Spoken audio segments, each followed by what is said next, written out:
Patch of weather, उसको आप एक गुड पैच ऑफ वेदर से ठीक कर लेते हैं। लेकिन जो क्लाइमेटिक फैक्टर्स हैं जो आपके स्ट्रक्चर का हिस्सा बन जाएं, उन्हें ठीक करने के लिए बहुत बुनियादी तब्दीलियों की ज़रूरत होती है। फिर इकोसिस्टम को ठीक करने की ज़रूरत है। इसका मतलब ये है कि हमारा इकोसिस्टम ठीक नहीं है। जब ये हुकूमत बरसर इक़्तिदार आई तो हमें यह बताया गया कि मुल्क का ख़जाने में इतने पैसे नहीं हैं कि डेवलपमेंट बजट की आखिरी किस्त अदा की जाए, और ये हमारी हुकूमत में आने से पहले ऐलान हो चुका था। लिहाजा एक बिल्कुल हमने मुल्क की मईशत को उस हालत में संभाला है कि जब उसकी शक्ल दिगरगूं हो चुकी थी, और ये से एक चैलेंज समझ के संभाला है। हमें भी नज़र आ रहा था कि हमें बहुत मुश्किल फ़ैसले करने पड़ेंगे, और हम उन मुश्किल फ़ैसलों से पहले भी नहीं घबराए, आइंदा भी नहीं घबराएंगे, क्योंकि इस मुल्क को हमने हर कीमत पे उस सूरत हाल से बचाना है कि जहाँ पर मुल्क की मईशत बिल्कुल एक इनार्कियल स्टेट में चली जाए। तो इस मकसद के लिए हमारे सामने अब दो चैलेंजेस हैं। एक तो यह है कि शॉर्ट टर्म में हम पाकिस्तान को टर्न अराउंड कैसे करें ताकि जो हमारी सेहत है मईशत की वो बहाल हो सके, और इसके लिए एक टर्न अराउंड एजेंडा चाहिए। और उस टर्न अराउंड एजेंडा में जो सबसे ज़्यादा इम्पॉर्टेंट चीज़ है कि पाकिस्तान को रिसोर्सेज की ज़रूरत है। हम उधार के ऊपर, हम कर्ज़ों के रोल ओवर के ऊपर, हम अपने दोस्त ममालिक की इमदाद के ऊपर इस मुल्क को मुस्तकिल नहीं चला सकते। एक दो साल के लिए हम मोहलत हासिल कर सकते हैं, लेकिन मुस्तकिल बुनियादों पे इमदाद, खैरात, कर्ज़े, इनसे मईशत नहीं चलाई जा सकती। लिहाजा हमें हर कीमत पे मुल्क की पैदावारी सलाहियत को फ़रोग़ देना है, मजबूत करना है। और पैदावारी सलाहियत को फ़रोग़ देने के अंदर ये बात भी शामिल है कि हम अपने रिसोर्स मोबिलाइजेशन करें, जिसके ज़रिए अपने अखराजात का बोझ खुद उठा सकें। हमें IMF पे इन्हिसार ना करना पड़े, दूसरे ममालिक पे इन्हिसार ना करना पड़े। आज पाकिस्तान की जो पैदावारी सलाहियत है, हम उसको अगर जायज़ा लें तो वो दुनिया में उसकी एवरेज कम तरीन है। हमारी प्रोडक्टिविटी लोएस्ट है। एग्रीकल्चर में जो 10 क्रॉप्स हमारी मेजर हैं, हर क्रॉप में या हर सेक्टर में हम टॉप 10 प्रोड्यूसर्स में हैं। हमारी प्रोडक्शन खातिर खा है, लेकिन हमारी प्रोडक्टिविटी लोएस्ट है। तो अगर हम सिर्फ अपनी प्रोडक्टिविटी को, यील्ड को ग्लोबल एवरेज के ऊपर ले आएँ तो बिलियंस ऑफ डॉलर्स की हम वैल्यू एडिशन कर सकते हैं। और ये करने के लिए हमें कोई बहुत बड़ी इन्वेस्टमेंट की ज़रूरत नहीं है। मिसाल के तौर पे एग्रीकल्चर में सिर्फ ऑन फार्म मैनेजमेंट प्रैक्टिसेस को इम्प्रूव करके we can make breakthrough increase in our agriculture production. Wheat है, इसमें 80 से 300% यील्ड बढ़ सकता है सिर्फ ऑन फार्म मैनेजमेंट प्रैक्टिस को बेहतर करके। हमारे जो सोइंग के तरीके हैं, हमारे जो हार्वेस्ट के तरीके हैं, हमारे जो क्रॉप की मैनेजमेंट के तरीके हैं, वो बड़े प्रिमिटिव हैं अभी भी, जिनकी वजह से बहुत सी वैल्यू लूज़ हो जाती है। इसी तरह हमारी इंडस्ट्रियल की जो प्रोडक्शन है उसमें भी बहुत सारे लॉसेस हैं, इनएफिशिएंसीज हैं, जिनकी वजह से हम कंपेटिटिव नहीं हैं। सबसे बड़ा जो चैलेंज है वो ये है कि हमने 75 सालों में पाकिस्तान की पैदावारी सलाहियत को ग्लोबल मार्केट से इंटीग्रेट नहीं किया। दुनिया में जिस मुल्क ने कामयाबी से आगे सफ़र तय किया है, चाहे वो जापान था, चाहे साउथ कोरिया था, मलेशिया था, चाइना था, बांग्लादेश है, वियतनाम है, टर्की है, इंडिया है, कोई भी मुल्क जिसने पिछले 20-30 सालों में तेज़ी से तरक्की की है, उसने एक्सपोर्ट लेड ग्रोथ की है। हमने जब भी एक्सपोर्ट लेड ग्रोथ के लिए कोशिश की, उस प्रोग्राम को डिसरप्ट कर दिया गया। पहले विजन 2010 का प्रोग्राम बनाया इन्हीं चीज़ों को देखकर कि जो ग्लोबल अपॉर्चुनिटीज़ हैं उनके साथ पाकिस्तान को कैसे अलाइन किया जाए, तो वो डिसरप्ट हो गया।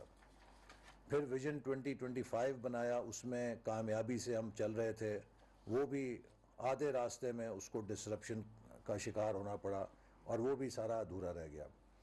तो हम कितनी देर तक अपने ये सफ़र खुद ही काटते रहेंगे, अपनी शाखें कितनी देर तक खुद काटेंगे। अब हमें पॉलिटिकल स्टेबिलिटी को लेकर आना है, इकोनॉमिक स्टेबिलिटी को लेकर आना है और मुल्क को टर्न अराउंड करना है। इसके लिए हमारे पास अब वक्त मुख्तसर था। इस मुद्दत में तो हम ज़्यादा फायर फाइटिंग में ये वक्त गुजरेगा, चूँकि जो मुल्क की मईशत की सूरत हाल थी वो नहायत नागुफ्ता बे थी। इस वक्त सबसे बड़ा चैलेंज ये था कि हम पाकिस्तान की मईशत को डूबने से कैसे बचाएं, और इसके लिए IMF का जो मुआहदा हमारे सिर पर लटक रहा है, जिसको पुअरली नेगोशिएट किया गया, लेकिन अब हमारे पास चॉइस नहीं है, चूँकि we are a responsible country.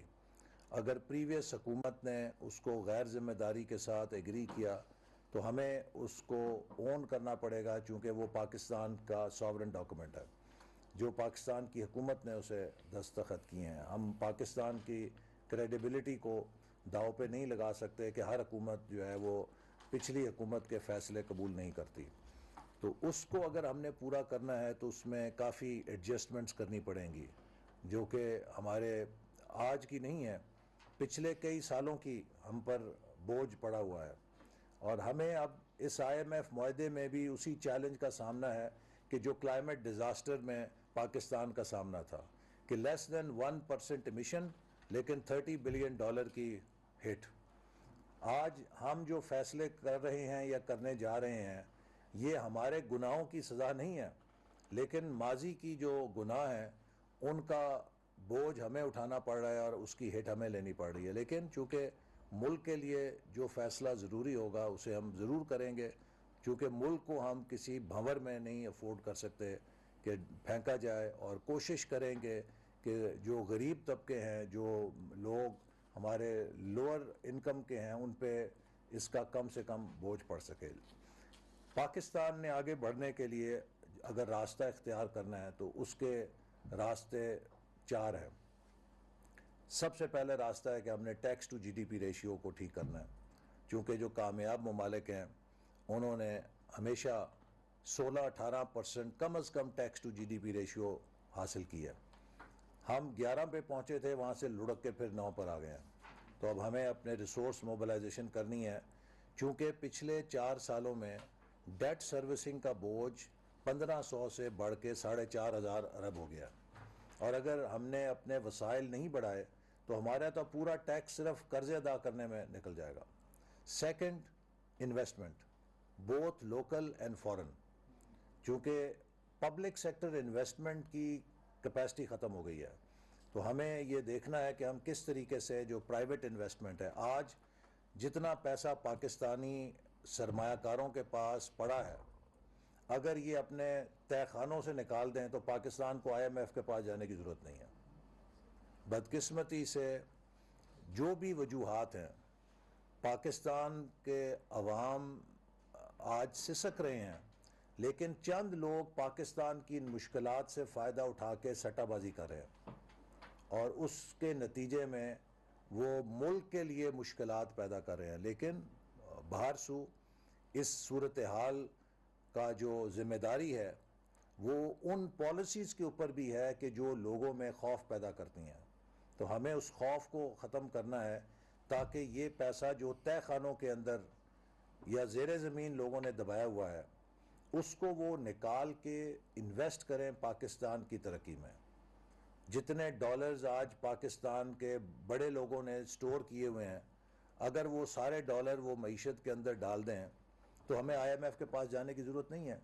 और हम मिन्नतें कर रहे हैं IMF की, और कितनी सख्त शराइत जो है उनको हमें बर्दाश्त करना पड़ेगा। तो इसलिए एक बड़ा चैलेंज ये है कि हम कैसे वो हालात पैदा करें कि जिससे पाकिस्तान का अपना सरमाया भी पाकिस्तान में इन्वेस्ट हो, और फॉरेन डायरेक्ट इन्वेस्टमेंट जो पूरी दुनिया में घूम रही है ट्रिलियंस ऑफ डॉलर्स की, उसमें से हम अपना हिस्सा कैसे बढ़ा सकें। अगर वियतनाम हमसे आबादी में आधा मुल्क हो के 28 से 30 अरब डॉलर FDI ले सकता है, तो हम 22 करोड़ का मुल्क हो के 1.5 अरब डॉलर अगर फॉरेन डायरेक्ट इन्वेस्टमेंट लें तो ये नहायत ही शर्मनाक बात है। तो इसके ऊपर भी हमें सोचना है कि कैसे पाकिस्तान फॉरेन डायरेक्ट इन्वेस्टमेंट में $1.5 अरब से कम 5 पे जाए, 5 से 10 पे जाए, 15 पे जाए। हमें कम 25-30 अरब डॉलर की सालाना फॉरेन डायरेक्ट इन्वेस्टमेंट अट्रैक्ट करनी चाहिए, और उसी से मुताल्लिक जो है एक्सपोर्ट है। अब हमारी एक बड़ी नाकामी मुसलसल एक्सपोर्ट्स की है। 1960 में पाकिस्तान 200 मिलियन की एक्सपोर्ट करता था, थाईलैंड और साउथ कोरिया कंबाइंड 205 मिलियन थे। आज साउथ कोरिया 550 अरब से ऊपर है, मलेशिया और थाईलैंड जो हैं दोनों, नहीं, साउथ कोरिया 100 मिलियन था और मलेशिया और थाईलैंड मिला के जो है 100 के करीब थे। तो इन दोनों की 205 की इस तरह थी, 105 साउथ कोरिया और इन दोनों को मिला के पाकिस्तान की 200 मिलियन थी, और साउथ कोरिया, मलेशिया, थाईलैंड ये तीनों जो हैं 205 मिलियन डॉलर की एक्सपोर्ट थी 1960 में। आज साउथ कोरिया जो है 550 से ऊपर है, बिलियन से। मलेशिया और थाईलैंड जो है 250 बिलियन से ऊपर चले गए, और हम 32 बिलियन पे बैठे हुए हैं। और यही वजह है कि बार बार हमारा जो बबल बर्स्ट क्यों करता है कि हम जब भी ग्रो करते हैं इंपोर्ट बढ़ती है, एक्सपोर्ट नहीं बढ़ती, बैलेंस ऑफ पेमेंट क्राइसिस होता है, फिर क्रैश लैंड करते हैं, इमरजेंसी ब्रेकें लगाते हैं। So how fast can we go from $32 billion to $100 billion? क्या ये 5 से 7 साल में जाएंगे या 12 से 15 साल में जाएंगे? ये दो मुख्तलिफ रास्ते हैं। अगर हमने वाकई कामयाब मुल्क बनना है तो हमें शॉर्टेस्ट पॉसिबल टाइम में $32 बिलियन को $100 बिलियन के माइलस्टोन से क्रॉस करना है। इसके लिए मेरा ख्याल है अब हमें शॉर्ट टर्म में इतना शदीद फॉरेन एक्सचेंज का क्राइसिस है कि ये वक्त नहीं है कि हम नई पॉलिसियां बनाएं। ये वक्त है कि हम फौरी तौर पे देखें कि what is there on ground and how can it be pushed out of country to earn dollars. और मैं मिनिस्ट्री ऑफ कॉमर्स से ये कहूँगा कि आप फौरी तौर पे एक एक्सरसाइज करें जिसमें 2 ग्रुप्स बनाएं, एक प्रेजेंट और एक इमर्जिंग, और 10 बाई 10 बाई 10 के हमें बना के दें classifications. 10 leading exporters, 10 leading products and 10 leading markets. इनको आप टारगेट करें कि अगले 2 से 3 सालों में हम इनमें 5 से 10 अरब डॉलर एकदम 1 साल 2 साल में कैसे इंक्रीज कर सकते हैं। तो उसके ज़रिए हम आगे बढ़ना शुरू करें ताकि एक एक्सपोर्ट की तरफ हमारी सिम ठीक हो। और इसी तरह 10 emerging exporters, 10 emerging products and 10 emerging markets, इनकी कैटेगराइजेशन करें। We are very good, second to none in terms of making policies. आज भी हम अगर कहें जी एक्सपोर्ट की पॉलिसी बेहतरीन बना लाएंगे, मैक्रो पे हमारा दुनिया में कोई सानी नहीं है, लेकिन जब माइक्रो लेवल पे आते हैं, डिटेलिंग में आते हैं, तो वहाँ ठुस हो जाते हैं। तो अब हमें माइक्रो पे आकर ये देखना चाहिए कि वो कामयाब एक्सपोर्टर जो इस वक्त दुनिया में पाकिस्तानी प्रोडक्ट्स को कामयाबी से एक्सपोर्ट कर रहे हैं, उनकी पुश्त के ऊपर पूरी हुकूमत खड़ी हो कि आप बताएं कि आप अपनी एक्सपोर्ट को डबल कैसे कर सकते हैं। This is the easiest and the quickest method of increasing exports, कि वो कामयाब एक्सपोर्टर्स जो इस वक्त एक्सपोर्ट 50 मिलियन की कर रहा है, उसको कहा जाए भाई $50 मिलियन से $100 मिलियन पे जाने के लिए बताओ तुम्हें क्या मदद की ज़रूरत है। जो $300 मिलियन की कर रहा है उसे कहें भाई 300 से $600 मिलियन पे जाने की क्या ज़रूरत है, बताओ क्या हमसे क्या लेना है, हम तुम्हें मदद करते हैं। तो मेरा ख्याल है कि इस तरह अगर हम एंटरप्राइज लेवल पे, फर्म लेवल के ऊपर जाके उन्हें एम्पावर करें, उन्हें सपोर्ट करें, तो उससे हमारी एक्सपोर्ट जो है वो हो सकेगी।